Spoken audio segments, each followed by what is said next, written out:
Salvador ha conseguido llamar la atención de todos los ciudadanos este último fin de semana, porque además de las medidas en condición y salud pública tomadas, El Salvador nos sorprendió también con unas medidas que se volvieron tendencia en las redes sociales. Para eso, hoy estamos con un invitado muy especial. Él es Wilber Mendoza, salvadoreño, es profesor de la Universidad de Don Bosco, es producción de radio, y además, lo más interesante es que a su cargo está la plataforma digital El Informe, donde comparte también noticias de periodismo, de ciencia. Bienvenido, Wilber, ¿cómo estás?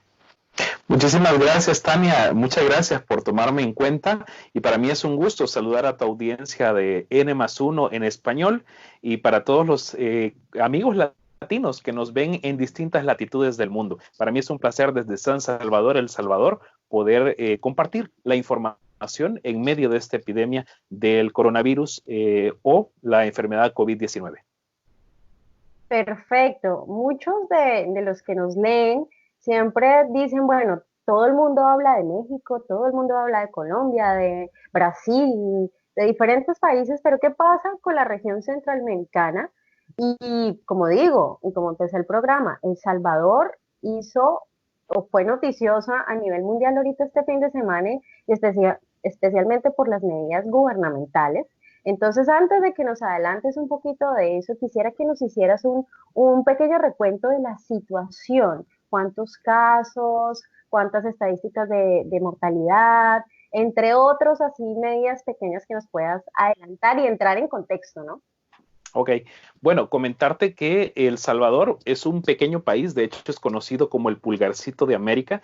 Es un país sobrepoblado de más de 6 millones, casi 7 millones dentro del territorio y 3 millones afuera en la diáspora. Sin embargo, el liderazgo que ha tenido el recién electo, porque apenas tiene 9 meses de ser elegido el presidente Nayib Bukele, ha sido fundamental en medio de la noticia de la pandemia originada en Wuhan, China, como todos lo conocemos. Te pongo en contexto, cuando comenzó esta noticia ya a hablar de los casos, por ejemplo, de Italia, de España, de ese aumento tan grande en Irán, por ejemplo, el presidente Nayib Bukele fue de los primeros en tomar la decisión drástica, que algunos lo criticaron dentro y fuera de El Salvador como exagerado, de empezar a cerrar fronteras, de empezar a tomar medidas de generar o crear espacios para cuarentena, de prepararnos para el golpe que podía significar esta pandemia para un país tan pequeño como El Salvador, fue muy criticado por eso. Sin embargo, ahora que ha pasado ya el tiempo y vemos cómo esta pandemia sigue avanzando en Latinoamérica, si haces recuento, El Salvador fue de los países últimos en reportar infectados de coronavirus. ¿Ya? Hasta la fecha, a día de hoy, hay 13 infectados. Esa es la cifra oficial que dan las autoridades. Solo 13 infectados, todos están estables, muchos de ellos no presentan síntomas, según el viceministro de Salud, y obviamente eso es positivo para la población. Hay medidas que ha tomado el presidente que de repente, pues obviamente a todos nos han sorprendido, como pedirle al Congreso que decretara régimen de excepción. Esto quiere decir que se suprimen algunas garantías constitucionales, por ejemplo, la libertad de asociación, la libertad de moverme por el territorio a la hora que yo desee, precisamente por la base científica del contagio que hay por esta pandemia. Es decir, a menor movilidad social podemos bajar la curva y obviamente eso nos permite contener el virus. Entonces, eso en un país como el nuestro, que es tan latinoamericano como los demás del continente, pero con un sistema de salud bastante limitado y carente, como medida preventiva ha sido muy efectiva y las estadísticas lo avalan. Perfecto. Sé también que desde el 21 de marzo fue cuando El Salvador, aún con pocos casos, como ya nos nombra, que solo son 13, tomó estas medidas de cuarentena durante 30 días, ¿no? Ya, ¿cuántos días llevamos a la Este, fecha? se, este ya sería nuestro sexto día de cuarentena domiciliar a nivel nacional. ¿Qué quiere decir esto? Te comento, no es que no podamos salir de casa, Simplemente se ha Ok. restringido a que, por ejemplo, las clases están prohibidas, algunos trabajos como call center, en los supermercados, por ejemplo, fue una medida que se fue aumentando, o mejor dicho, disminuyendo. Primero se permitieron Ujú. 500 personas, luego se redujo a 200, después a 75 personas. Entonces, ahora lo que se ha ordenado de parte del gobierno es que solo puede salir una persona de tu grupo familiar con un listado para hacer las compras de casa. ¿Qué buscamos con esto? Que no haya mucha gente en la calle.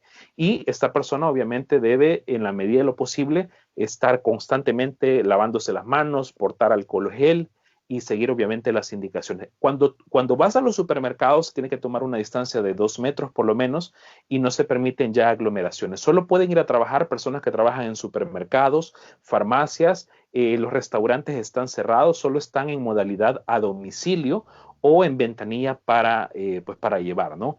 Entonces sí, la parte económica sí está siendo muy limitada, pero se comprende porque el presidente ha dicho, de hecho hay un video que ha recorrido las redes en el discurso en el cual les habla muy duro a los empresarios nacionales y les dice que prefieran quedarse, perder un 20% de su riqueza y mantener el 80% y no pues pasar lo que muchos salvadoreños y latinoamericanos pasan, que a lo mejor puede llegar la noche y no tienen que comer. Entonces se trata de una situación de humanidad, es decir, priorizar la salud de los salvadoreños por encima de la economía, porque al margen de las medidas económicas, la recesión mundial de la cual no podemos desconectarnos siempre nos iba a golpear. Entonces, él lo ha dicho, que la economía después la vamos a levantar entre todos, pero lo principal ahora es levantar o cuidar, mejor dicho, salvar vidas y proteger el territorio nacional. Bueno, eso es muy interesante y ha sido debate en todos los países. Nosotros ahorita en N uno hicimos una revisión general de la mayoría de los países y nos dimos cuenta que en muchos se demoraron de pronto lo que tú dices en ese tipo de medidas porque estaban también viendo el impacto económico, ¿no? Entonces, como que a veces se pone en balanza el tema salud pública y economía, pero El Salvador pues nos está dando también un ejemplo de cómo poder también mediar eso, ¿no? ¿Cuál ha sido, digamos, la percepción de la población? ¿Qué ha dicho o cómo los ha afectado directamente a la población? ¿Sí están contentos con este tipo de medidas o todavía hay cierta incertidumbre entre la sociedad acerca de lo que ha hecho, digamos, el gobierno como tal?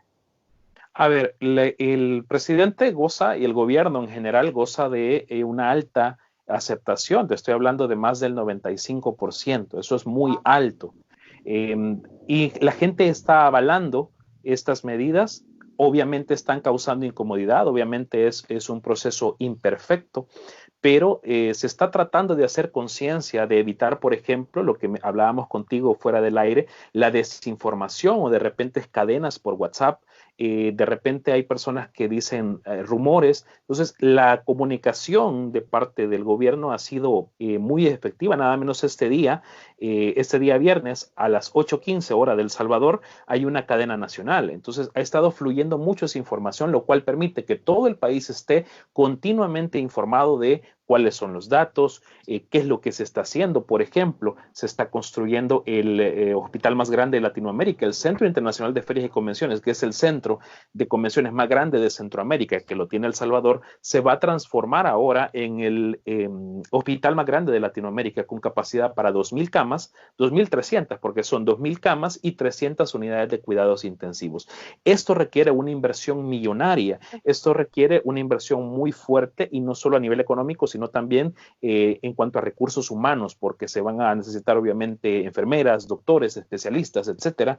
Pero, como te digo, el presidente está pues primando por eso. Ahora, la población, ¿cómo lo percibe? Como algo bueno, como algo adecuado, como nos están cuidando. Otra medida que es muy importante y creo que no se ha dado a hablar es que el presidente ha mandado afuera a la policía a patrullar, obviamente, a cuidar que las personas ¿Eh? cumplamos con esa cuarentena domiciliar y también al ejército para que vigile los puntos ciegos, es decir, los puntos no legales por los cuales las personas pueden entrar de los países fronterizos, Guatemala u Honduras. Entonces, se han atrapado o se han capturado personas que han entrado para evitar, porque la medida es la siguiente, que quien entrara por el aeropuerto hace ya días se cerró, no está recibiendo absolutamente vuelos de ningún lado, pero también las fronteras. Y las personas que entraban por las fronteras obligatoriamente deben pasar por una cuarentena. Algunas personas han querido violar esta medida y el ejército ha sido muy efectivo y vigilante y siguen haciendo capturas y se mandan directamente a una cuarentena. Te comento otra cosa. Esta vigilancia que hacen los soldados y los policías en todo el territorio nacional, la persona que anda en la calle que no porte una justificación, por ejemplo, a nivel de hogar, yo tengo que salir con un listado y mi identificación de por qué voy a la calle, voy a hacer compras. Pero si soy empleado, tengo que tener una carta de mi patrono donde diga, y con mi identificación que diga dónde trabajo, cuál es mi horario, y que esté justificado en el rubro que ya se dio previamente para poder tener acceso. De lo contrario, las autoridades tienen todo el permiso para llevarme a centros de cuarentena. Esto no es una detención, es decir, no me llevan a prisión, simplemente me llevan a una cuarentena, a un centro de contención para evitar, si es que soy portador, pues que yo contagie a los demás y me llevan por 30 días. Bueno, prácticamente es muy similar a lo que de más países, el control militar, obviamente también pues este tipo de cambio de hábitos de lugar normal, ¿no? De no poder salir, de destinar a una persona que en muchos memes y caricaturas dicen como el héroe de la familia el que se va a sacrificar para traer los alimentos, Claro. pero en este tipo de medidas la gente del común, de pronto te ha tocado a ti salir a comprar algo del mercado, si ves en la sociedad, digamos, una tranquilidad o todavía se respira aires de inseguridad de lo que pueda pasar post epidemia. A ver, por el momento lo que yo pude percibir hace poco más de una semana, por ejemplo, el alcohol gel o el alcohol de farmacia que conocemos todos, por lo menos en la zona norte de donde yo vivo, en la zona norte de la ciudad capital, sí había escaseado, es decir, ibas a un lado, ibas a otro y te decían, no, ya no hay, ya no hay, ya no hay. Pero obviamente sí, de repente la gente acaparó, por ejemplo, la compra de papel higiénico, que creo que fue algo que sucedió en casi todo el mundo. ¿Por qué? No sabemos. O sea, es decir, sí hay una causa Perfecto. psicológica por la cual lo hace la gente, pero pareció muy gracioso, ¿no? Porque no hay mayor relación entre una cosa con la pandemia de la que nos embarga en este momento. Sin embargo, la población sí de repente está pendiente y aquí viene un punto científico y psicológico y es la ansiedad que pueda generar de repente por tantos días no encerrado. Yo hablaba, por ejemplo, en una cápsula en el Informe News acerca de cómo el estrés afecta a los niños, por ejemplo, en la casa. Si el papá está estresado o el niño de repente quiere salir y no puede. Entonces son cosas que están sucediendo, pero que todo el mundo comprende que debe acatar y es el llamado constante de las autoridades sanitarias a que lo comprendamos. Es decir, no es fácil, para nadie es fácil, no solo en El Salvador, sino en el mundo, porque creo que nunca, por lo menos de nuestra generación, Tania, no me dejarás mentir, habíamos vivido una situación como esta. Es decir, habíamos vivido quizás un terremoto, habíamos vivido un huracán, pero no una situación que nos obligara a un confinamiento social masivo de millones de personas y con estas medidas. Entonces, ante este escenario nuevo, todo el mundo, creo yo, debemos acoplarnos a esa realidad para salvaguardar nuestra vida y no solo la nuestra, sino la de los demás, sobre todo de los mayores, las personas de la tercera edad o los niños que son un poco más vulnerables ante este virus. Con eso que tú me acabas de contar, ahí te puedo preguntar, bueno, ¿cuántos o cómo ha sido el liderazgo de los grupos científicos? Hemos visto en diferentes países, lo vimos aquí en Lima, que el Colegio de Medicina fue el que hizo también al gobierno tomar medidas drásticas, otro tipo de gobiernos que está también haciendo muchas notificaciones en temas de compra de pruebas rápidas, entre otros dilemas que hoy se presentan en temas de ciencia para asumir y mitigar estos riesgos de la pandemia. ¿Cómo has visto el liderazgo también de estos grupos científicos, de las sociedades médicas de tu país en esta confrontación de toda la pandemia? A ver, yo lo que he podido percibir es colaboración. Ha sucedido algo muy curioso en El Salvador, no sé en otros países, pero muchos médicos de distintas especialidades, ginecólogos, neumólogos, oculistas, ponen en Twitter o en las redes sociales, esta es mi especialidad, me pongo a la orden, este es mi número, este es mi WhatsApp, para que no vaya y no sature el sistema de salud, consúlteme y yo con muchísimo gusto puedo asesorarlo o brindarle consulta a través de línea. Ese acercamiento a la solidaridad me parece fabuloso porque ha salido de los profesionales de la salud de manera espontánea. El Colegio Médico y otras entidades también han ofrecido su ayuda y su conocimiento al gobierno, lo cual me parece fabuloso. Y hay una cosa muy importante.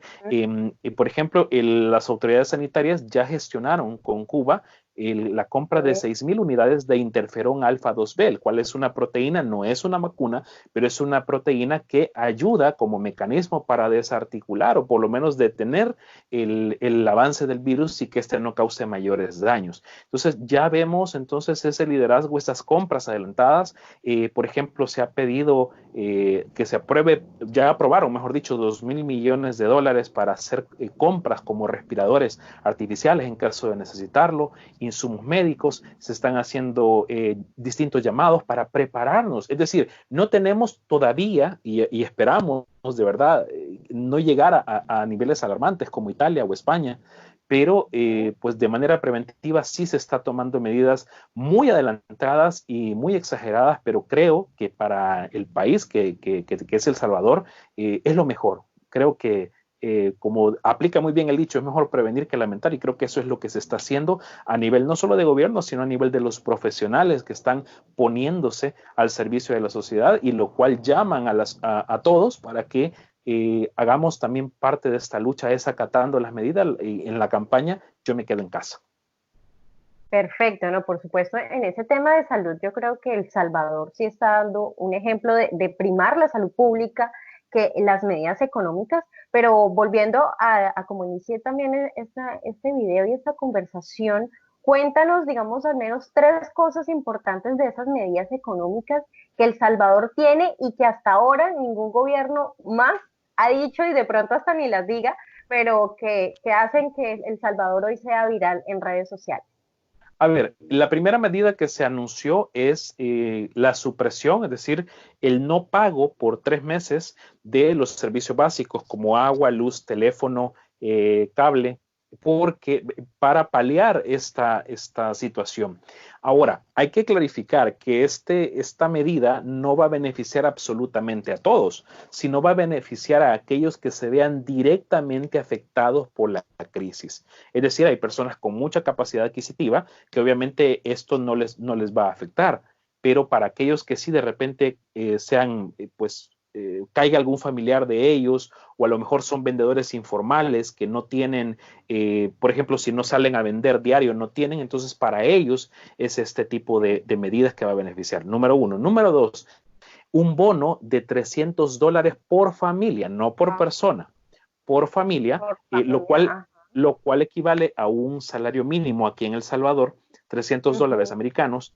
Eh, Esto para aquellas familias que consumen menos de 250 kilowatts de energía eléctrica, obviamente. Wow. Y que en la casa no hay una persona, no hay ni siquiera una persona que tenga un salario fijo, es decir, que no esté en planilla.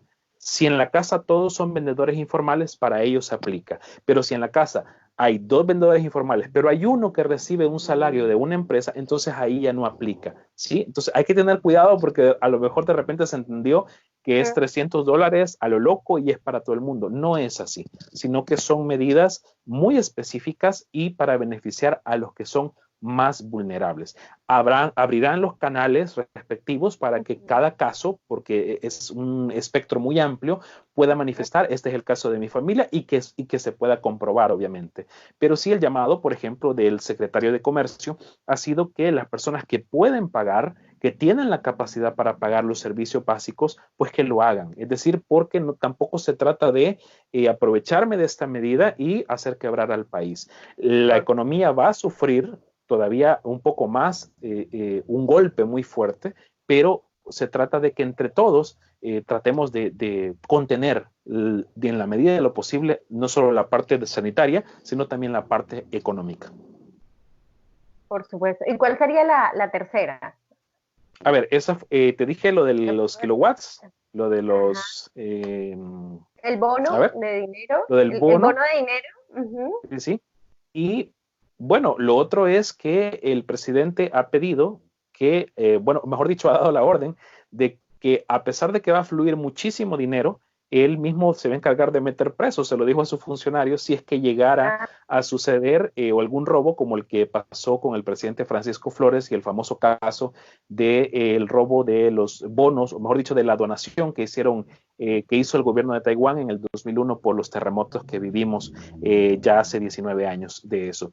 Entonces, esa es una medida que nos da, pues, por lo menos alguna seguridad de que se va a manejar bien y ha pedido fijar precios de la ujú. canasta básica para que los empresarios no se aprovechen, es decir, que no vayan a acaparar y a subir y obviamente pues se aprovechen y le suban muchísimo a los precios de la canasta básica. Y ha dicho una amenaza muy clara, una advertencia, perdón, muy clara, que aquel empresario o aquel pues negociante que acapare y que violente esta medida, es decir, que le suba o que quiera retomar mucho producto para sobrevenderlo a una manera de un precio muy caro, a esta persona no solo se le va a sancionar, sino que se le va a decomisar esa mercadería y se va a poner a disposición de la población.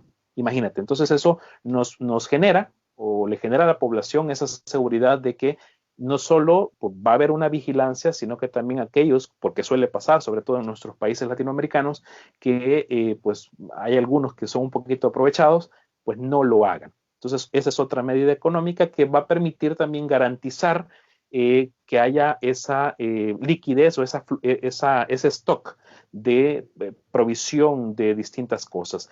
Las empresas, por ejemplo, ya están limitando en algunos casos que la compra de, por ejemplo, garrafones de agua, la empresa, una de las empresas principales, solo va a vender 3 garrafones por familia. ¿Ya? Esto Ujú. para evitar el acaparamiento. Entonces, ¿qué están haciendo también algunas empresas que se están sumando de manera solidaria? Es precisamente garantizar que ninguna persona acapare y que otros se queden desabastecidos. Esta te la puedo mencionar como la tercera medida importante dentro del gobierno y del territorio salvadoreño. Por supuesto, yo creo que aquí todos los países y por supuesto El Salvador con el tema de los subsidios, por decirlo así, tiene que ser muy buena veeduría para ver qué tanto va a ayudar a mitigar y no a dar después problemas más grandes que los que tenemos, ¿no? Eso es algo que vamos a ir mirando en el camino y al menos que ver cómo El Salvador nos da de pronto algún ejemplo de solidaridad y además de esa solidaridad económica en este tipo de mitigación de riesgos.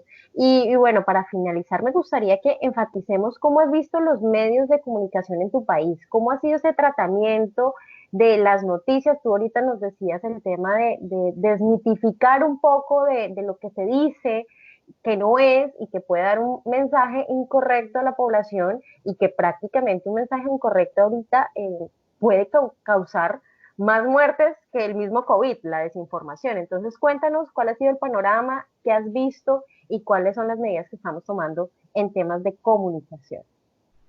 Yo creo que en este momento hay que hacer un urgente llamado, y me sumo a esto, donde se ve la carencia del tratamiento de temas de ciencia. Es decir, los colegas periodistas que cubren política, que cubren espectáculos, que cubren deportes, pues están acostumbrados y manejan a lo mejor muy bien esa área, pero se necesita urgentemente, y eso es algo que en El Salvador es prácticamente invisible o escaso o nulo, la presencia de periodistas especializados en tratamiento de ciencia. ¿Por qué? Porque toda la información que nosotros estamos hablando, yo escribí ayer una columna en el Informe News, valga la publicidad, acerca de que nuestro mundo desde hace 2 semanas es un mundo monotemático. Todo el mundo está hablando de un Ujú. solo tema. Entonces, a partir de tanta información también hay desinformación. En El Salvador no escapamos a eso. Lo que aquí de repente está pasando es que de repente hay personas pasando imágenes o pasando audios de WhatsApp promoviendo el pánico o promoviendo supuestas curas, promoviendo pseudociencia o diciendo cosas de corte religioso como pues la divinidad en la que yo creo me protege y a mí no me va a pasar nada, por lo tanto yo puedo salir a la calle y tal. Ese tipo de cosas son las que creo yo que como periodistas tenemos la altísima responsabilidad de hacer el llamado no solo de informar, sino de formar en la población una concientización muy alta y valga el llamado para el gobierno, no solo de mi país, El Salvador, sino de toda Latinoamérica para que a partir de esta situación no solo veamos la crisis sanitaria, no solo veamos la crisis económica que ya está presente y que viene, sino que la parrilla informativa de nuestros medios masivos de comunicación debe cambiar. ¿Por qué? Porque si no nos preparamos, desinformación, como bien lo decías, es la consecución más grave después del virus. ¿Por qué? Porque de repente una persona puede recibir una información equivocada, tomarla como si así lo fuera y adherirse a prácticas que pueden poner en riesgo su salud. Entonces yo creo que eso es muy importante y es algo que en El Salvador tu servidor es uno de los que hace esa lucha para que obviamente eso deje de suceder y ojalá más colegas latinoamericanos como vos, como yo, como muchos, que hacemos periodismo de ciencia en Latinoamérica, se nos tome en cuenta y que nos permitan decirle a la población de manera en horario prime y de manera muy larga, muy extendida y muy profunda, decirle a la población, cambie su manera de consumir y de percibir la parrilla de contenidos. Y la ciencia debe ser lo que cambia nuestra vida. Fíjate si no es importante la ciencia, que ahora todo el mundo depende del quehacer científico para lograr una vacuna, para contener esta situación y comprender cómo enfrentarnos a esta situación. Y es algo que ha paralizado al mundo. Un tema que tiene que ver exclusivamente con la ciencia. Por supuesto, como lo decíamos, ¿no? La importancia de medios como el tuyo en El Salvador, el Informe, o a nivel región, como lo que somos en N+1, que además de informar, que es importante también, es este paso, ¿no? De la solidaridad en la información, trabajar en equipo y también educar, ¿no? Y escuchar absolutamente también a nuestros lectores, que por eso también estamos haciendo este programa, porque hemos estado escuchando estos dos dilemas, ¿no? El tema de la no prevención por sobreinformación y el tema también de que hay medidas que impactan también otros determinantes sociales de la salud, como el que hablamos hoy. Entonces, quiero que para finalizar nos des un llamado a toda la audiencia de N+1 de que pueda seguir con el tema de las medidas de prevención, porque es importante, y invitarlos a todos a seguir con nosotros. Bueno, muchísimas gracias, Tania, en primer lugar, por tomarme en cuenta. Espero que sea no esta única vez, sino una de muchas, que podamos hacer un enlace contigo y estoy a tus órdenes. En segundo lugar, pues saludar a toda la audiencia de N+1, pedirles que estén conectados a este canal, a los medios, a las plataformas de N+1 para informarse de ciencia y tecnología. Ya ve lo importante que es, ya ve lo vital que es conocer de ciencia. Las medidas que nosotros debemos seguir es lavarnos las manos, constantemente con jabón o con alcohol gel si lo tenemos, guardar la debida distancia, no dar abrazos, no dar besos. También el uso de la mascarilla hay que tener mucho cuidado. No se trata de usar mascarillas a lo loco, sino que la mascarilla debe usarla únicamente aquella persona que obviamente ya tiene alguna infección. De lo contrario, no acaparemos porque si no desabastecemos a los médicos o enfermeros que en realidad lo necesitan. Salgamos de casa solo si es urgente y necesario, es decir, al supermercado, a la farmacia o porque llevamos a alguien de la familia que está de verdad en una situación grave. De lo contrario, a pesar de que sea difícil mantenernos en cuarentena domiciliar, mantengámonos en casa. Es importante bajar la curva y sumarnos. Decían en Italia, en los años de la Segunda Guerra Mundial, a nuestros abuelos les pedían salir y combatir, pelear en la guerra. A nosotros solo se nos pide quedarnos en casa. Así que ese es el mensaje para toda la audiencia. Quedémonos en casa, lavémonos las manos, mantengamos medidas de higiene más profundas y sobre todo consultemos únicamente fuentes de ciencia y tecnología que estén contrastadas. No haga caso de rumores, ni de pseudociencias, ni de supuestas curas, ni de supuestas pensamiento mágico. porque eso puede poner en riesgo su salud. Y sobre todo consulte la página de la Organización Mundial de la Salud, que es la fuente informativa principal ante esta situación. No se trata de generar pánico, sino de protegernos, cuidarnos, contener, sumarnos y sobre todo mantener arriba esa esperanza que nos caracteriza a todos los latinoamericanos. Un saludo desde la ciudad de San Salvador, El Salvador, y estoy a tus órdenes. Muchas gracias, Wilben Monterrosa, de la plataforma digital El Informe. Estaremos muy conectados y gracias a todos los que nos están viendo aquí en N+1, Ciencia y Tecnología que Suman. Hasta luego.